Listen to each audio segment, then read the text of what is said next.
সাহায্য প্রদান করুন। তখন কুরুবংশের বৃদ্ধ পিতামহ ভীষ্ম দুর্যোধনের হর্ষ উৎপাদনের জন্য সিংহের গর্জনের মতো অতি উচ্চ নাদে তার শঙ্খ বাজালেন। তারপরে শঙ্খ, ভেরি, পনব, আনক, ঢাক ও গোমুখ সিংহাসমূহ হঠাৎ একত্রে ধ্বনিত হয়ে এক তুমুল শব্দের সৃষ্টি করল। অন্যদিকে শ্বেত অশ্বযুক্ত এক দিব্য রথে স্থিত শ্রীকৃষ্ণ ও অর্জুন উভয়ই তাদের দিব্য শঙ্খ বাজালেন। তখন শ্রীকৃষ্ণ পাঞ্চজন্য নামক তার শঙ্খটি বাজালেন, অর্জুন বাজালেন তার দেবদত্ত নামক শঙ্খ, এবং বিপুল ভোজনপ্রিয় ও ভীমকর্মা ভীমসেন বাজালেন পৌণ্ড্র নামক তার ভয়ঙ্কর শঙ্খ। কুন্তিপুত্র মহারাজ যুধিষ্ঠির অনন্ত বিজয় নামক শঙ্খ বাজালেন এবং নকুল ও সহদেব বাজালেন সুঘোষ ও মণিপুষ্পক নামক শঙ্খ। হে মহারাজ, তখন মহান ধনুর্ধর কাশীরাজ, প্রবল যোদ্ধা শিখণ্ডী, ধৃষ্টদ্যুম্ন, বিরাট, অপরাজিত সাত্যকী, দ্রুপদ, দ্রৌপদী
ধারণেই বা কি প্রয়োজন, যখন দেখছি যাদের জন্য রাজ্য ও ভোগ সুখের কামনা তারা সকলেই এই রণক্ষেত্রে আজ উপস্থিত। হে মধুসূদন, যখন আচার্য, পিতৃব্য, পিতামহ, মাতুল, শ্যালক ও আত্মীয় স্বজন সকলেই প্রাণ ও ধনাদির আশা পরিত্যাগ করে আমার সামনে যুদ্ধে উপস্থিত হয়েছেন, তখন তারা আমাকে বধ করলেও আমি তাদের হত্যা করতে চাইব কেন? হে সমস্ত জীবের প্রতিপালক জনার্দন, পৃথিবীর তো কথাই নেই, এমনকি সমগ্র ত্রিভুবনের বিনিময়েও আমি যুদ্ধ করতে প্রস্তুত নই। ধৃতরাষ্ট্রের পুত্রদের নিধন করে কি সন্তোষ আমরা লাভ করতে পারব? এই ধরনের আততায়ীদের বধ করলে মহাপাপ আমাদের আচ্ছন্ন করবে। সুতরাং বন্ধুবান্ধব সহ ধৃতরাষ্ট্রের পুত্রদের সংহার করা আমাদের পক্ষে অবশ্যই উচিত হবে না। হে মাধব, লক্ষ্মীপতি শ্রীকৃষ্ণ, আত্মীয় স্বজনদের হত্যা করে আমাদের কি লাভ হবে, আর তা থেকে আমরা কেমন করে সুখী হব?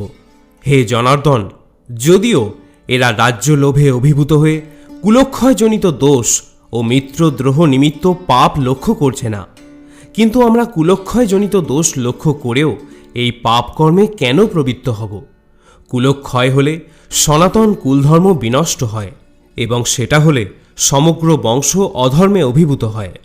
হে কৃষ্ণ, কুল অধর্মের দ্বারা অভিভূত হলে কুলবধূগণ ব্যভিচারে প্রবৃত্ত হয়, এবং হে বাঙ্গেয়, কুলস্ত্রীগণ অসৎ চরিত্রা হলে অবাঞ্ছিত প্রজাতি উৎপন্ন হয়। বর্ণসংকর উৎপাদন বৃদ্ধি হলে কুল ও কুলঘাতকেরা নরকগামী হয়। সেই কুলে পিণ্ডদান ও তর্পণ ক্রিয়া লোপ পাওয়ার ফলে তাদের পিতৃপুরুষেরাও নরকে অধঃপতিত হয়।